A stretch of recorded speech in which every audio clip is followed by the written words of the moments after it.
नमस्कार दोस्तों, competition war के यूट्यूब चैनल में आपका स्वागत है। मेरा नाम है संदीप, हाजिर हूं आपके लिए लेकर करंट अफेयर्स की एक स्पेशल क्लास। दोस्तों, अक्टूबर नवंबर में भारत के 5 राज्यों में विधानसभा चुनाव हुए। ये विधानसभा चुनाव दोस्तों आगामी जो लोकसभा का 2024 का इलेक्शन है उसको काफी ज्यादा प्रभावित करने वाले हैं। साथ ही इन राज्यों से जो राज्यों के परिणामों से संबंधित जो सवाल हमारे यूपीपीसीएस 2024 का प्रीलिम्स आने वाला है 17 मार्च को, उससे जरूर बनेंगे। तो ये डिस्कशन अपने आप में काफी महत्वपूर्ण है। डिस्कशन में कहीं जाइएगा मत, स्किप मत करिएगा। यदि आप चैनल पर अभी अभी आए हैं, नए हैं, तो सब्सक्राइब कर दीजिएगा।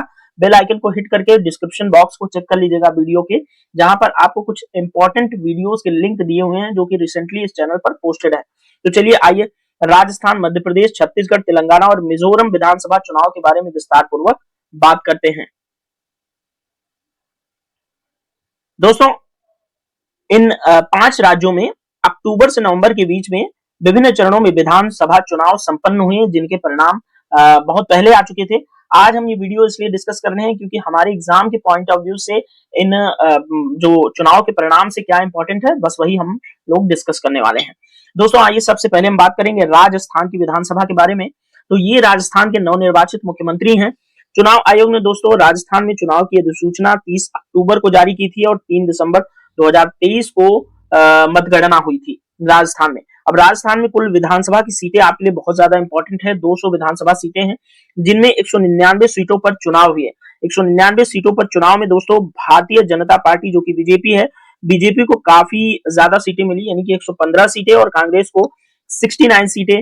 बीएसपी जो कि बहुजन समाज पार्टी है, उसको 2 सीटें, और अन्य दलों को 13 सीटें प्राप्त हुई हैं। ठीक है, ये विधानसभा जो राजस्थान की है उसका जो सीटों की संख्या आपसे जरूर पूछा जा सकता है, इंपॉर्टेंट है। 200 सीटें हैं राजस्थान की विधानसभा में।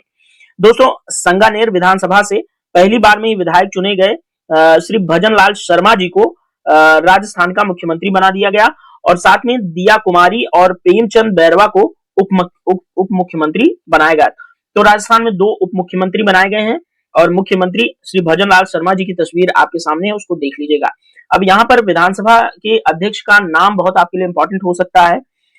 वासुदेव देवनानी जो कि राजस्थान विधानसभा के अध्यक्ष नियुक्त किए गए हैं, आपके लिए बहुत इंपॉर्टेंट है। तो दोस्तों, हमारी परीक्षा के पॉइंट ऑफ व्यू से सिर्फ इतना इंपॉर्टेंट है राजस्थान के बारे में।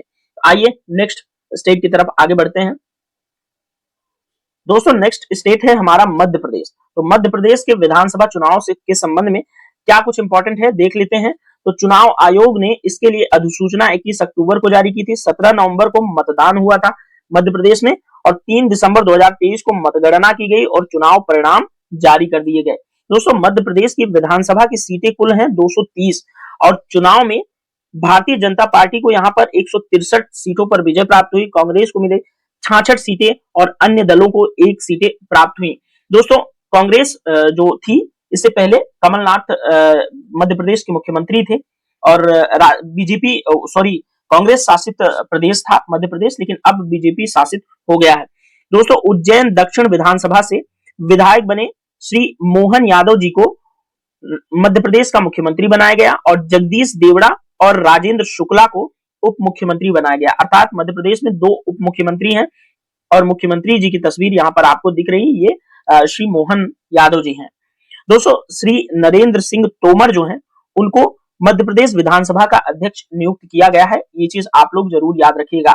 विधानसभा के अध्यक्षों पर इसलिए मैं फोकस कर रहा हूं क्योंकि 2023 का जो यूपी का पीसीएस का प्रीलिम्स था, उसमें विधानसभा अध्यक्ष को सुमेलित करने के लिए आया था, जो कि रिसेंटली जो विधानसभा में चुनाव हुए थे उनमें। तो इसलिए ये काफी इंपॉर्टेंट हो जाता है, तो इसको आप लोग विशेष रूप से ध्यान रखिएगा। हो सकता है इस बार विधानसभा सीटें पूछ ले, तो आप लोग इन सीटों पर भी गौर करते चलना। आइए नेक्स्ट राज्य की तरफ आगे बढ़ते हैं। दोस्तों, नेक्स्ट स्टेट है हमारा छत्तीसगढ़, और छत्तीसगढ़ के विधानसभा चुनाव के बारे में आइए डिस्कस करते हैं। तो चुनाव आयोग ने दोस्तों इसके संबंध में अधिसूचना 13 अक्टूबर को जारी की थी। 2 चरणों में मतदान हुआ, और 3 दिसंबर 2023 को मतगणना हुई। छत्तीसगढ़ विधानसभा में कुल सीटें दोस्तों आप लोगों को याद रखना है 90 सीटें हैं, और इनमें जब चुनाव हुआ तो भारतीय जनता पार्टी को 90 में से 54 सीटें प्राप्त हुई, कांग्रेस को 34 और अन्य को 1 सीट प्राप्त हुई। ठीक है, इससे पहले छत्तीसगढ़ में भूपेश बघेल मुख्यमंत्री थे, जो कि कांग्रेस पार्टी से संबंध रखते थे। दोस्तों, कुनकुरी विधानसभा जो छत्तीसगढ़ की है, वहां से विधायक चुने गए थे श्री विष्णुदेव सहाय, और यही दोस्तों छत्तीसगढ़ के पहले आदिवासी मुख्यमंत्री बने हैं। साथ में अरुण कुमार साव और विजय शर्मा को उप मुख्यमंत्री बनाया गया है। तो याद रखिएगा विष्णु देव सहाय अब छत्तीसगढ़ के मुख्यमंत्री हैं, जिनकी तस्वीर यहाँ पर आपको दिख रही है। छत्तीसगढ़ विधानसभा के चुनाव के परिणाम से भी जो है काफी इंपॉर्टेंट कंटेंट आपको एग्जाम के पॉइंट ऑफ व्यू से मिलेगा। तो चलिए नेक्स्ट स्टेट की तरफ आगे बढ़ते हैं। अब तेलंगाना, दक्षिण का राज्य तेलंगाना, जो कि 2014 में एक अलग राज्य बना था, पहले आंध्र प्रदेश राज्य का हिस्सा हुआ करता था तेलंगाना। दोस्तों तेलंगाना चुनाव के लिए चुनाव आयोग ने अधिसूचना जारी की थी 13 अक्टूबर को। यहाँ एक चरण में चुनाव संपन्न हुआ, उसके बाद 3 दिसंबर 2023 को मतगणना हो गई। तेलंगाना में विधानसभा सीटों की कुल संख्या है 119 दोस्तों, याद रखिएगा। कांग्रेस को 64 सीटें मिली हैं 119 में से, और बीआरएस को 39 सीटें, भारतीय जनता पार्टी को 8 और अन्य व्यक्तियों को 8, यानी कि अन्य दलों को 8 सीटें प्राप्त हुई हैं। तो याद रखिएगा सबसे बड़ी पार्टी तेलंगाना के विधानसभा चुनाव के अंदर बनी कांग्रेस पार्टी, जिसको 119 में से 64 सीटें प्राप्त हुई। दोस्तों कोडंगल विधानसभा से विधायक बने थे अनुमुला रेवंत रेड्डी, इन्हीं को मुख्यमंत्री बनाया गया तेलंगाना का। और अनुमुला रेड्डी की ये तस्वीर आपको अच्छी लग सकती है, एकदम साउथ की हीरो वाली स्टाइल में इनकी पिक मैंने यहाँ पर दे रखी है। साथ में दोस्तों 2 उप मुख्यमंत्री बनाए गए तेलंगाना के, देख लीजिए यहाँ पर मल्लू भट्टी विक्रमार्क, और हाँ सॉरी एक ही उप मुख्यमंत्री है, यहाँ पर मैंने गलती से फ्लो बोल दिया, माफ कीजिएगा। तो मल्लू भट्टी विक्रमांक जो है उप मुख्यमंत्री हैं तेलंगाना के, याद रखिएगा। और मुख्यमंत्री श्री अनुमुला रेवंत रेड्डी को याद रखिएगा। दोस्तों तेलंगाना के कांग्रेस विधायक और पूर्व मंत्री रहे जी प्रसाद कुमार, जी से गंडा कुमार ऐसे कुछ नाम है इनका, लेकिन जी प्रसाद कुमार आप समझ लीजिएगा, ठीक है।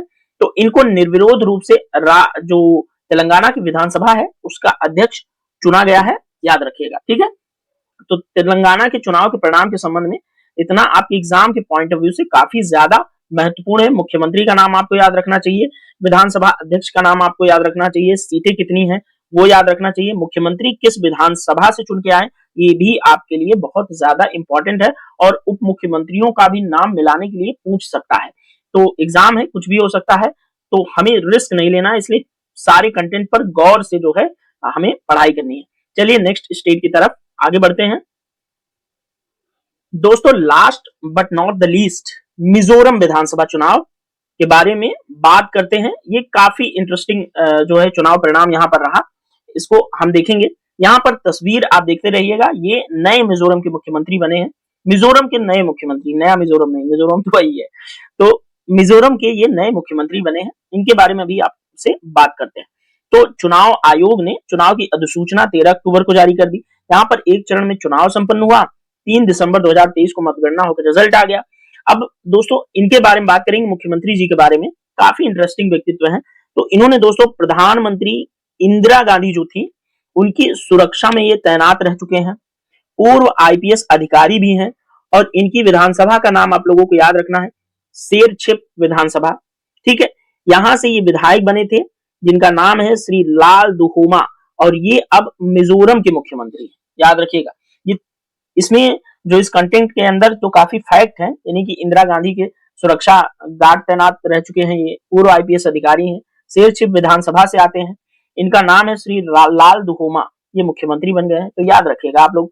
1984 में दोस्तों भारतीय राष्ट्रीय कांग्रेस के प्रत्याशी के तौर पे ये मिजोरम से लोकसभा सदस्य चुने गए थे। फिर लाल दुहोमा जी 1988 में दल बदल विरोधी कानून के तहत अयोग्य घोषित होने वाले पहले लोकसभा सदस्य थे, याद रखिएगा, काफी इंपॉर्टेंट है। और अब आपसे सवाल पूछूंगा कि भारतीय संविधान की किस अनुसूची के अंदर दल बदल विरोधी कानून की बात की गई है, तो आप लोग मुझे कमेंट बॉक्स में जरूर बताइएगा, ठीक है। 12 अनुसूचियों में कौन सी ऐसी अनुसूची है जो भारतीय संविधान के अंदर दल बदल विरोधी कानून का जिक्र उसमें किया गया है। साथ में दोस्तों एक महत्वपूर्ण कंटेंट और है, लाल रिनपुई एक महिला है जो कि मिजोरम की पहली महिला कैबिनेट मंत्री बनी है। राज्य के इतिहास में मंत्री पद ग्रहण करने वाली ये तीसरी महिला है। तो लाल रिनपुई के बारे में भी आप लोग याद रखिएगा। और लाल दुहोमा के बारे में ये याद रखिएगा कि 1988 में ये दल बदल विरोधी कानून के तहत अयोग्य घोषित होने वाले पहले लोकसभा सांसद हैं।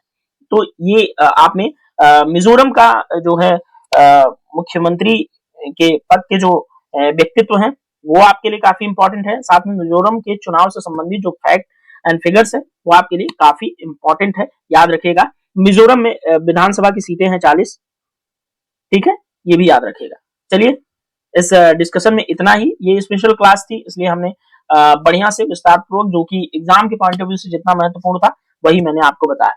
दोस्तों, एक स्पेशल क्लास और आने वाली है जो कि 370 जो जम्मू कश्मीर से 370 का स्टेटस हटा था, और उस पर जो हमारी सर्वोच्च न्यायालय है उसका फैसला जो आया था उसके संबंध में भी हम एक स्पेशल क्लास बहुत जल्दी लेकर आने वाले हैं। तो ये आपको स्पेशल क्लास कैसी लगी, ये कमेंट बॉक्स में अपनी प्रतिक्रिया आप लोग जरूर दीजिएगा। वीडियो अगर आपको अच्छा लगा हो तो लाइक और शेयर जरूर कीजिएगा, साथ में चैनल को सब्सक्राइब कर दीजिएगा। चलिए, धन्यवाद, बहुत बहुत धन्यवाद आपका ये वीडियो देखने के लिए। मिलेंगे नेक्स्ट वीडियो में, तब तक के लिए